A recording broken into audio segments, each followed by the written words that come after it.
Ayan, update tayo mga tropang kalapatids. Happy Sunday pala. Eto, dinala natin dito sa ating trapdoor aviary yung mga bagong inakay. Ayan. May off color din tayo ngayon, no? Lalaki na.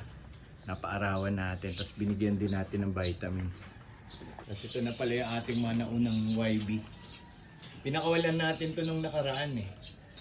Pero hindi pa nagbubong. So inulit lang natin ngayon na i-viewing sila at paarawan na din. Kasi halos ang linggo rin na ulan. Ngayon lang uli na paarawan. Ayun sila.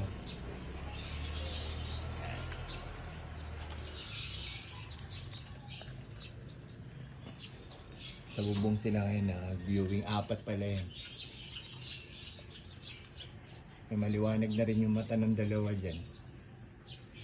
So ito yung mga bagong tinuturuan natin. So ayun lang, happy Sunday, ingat.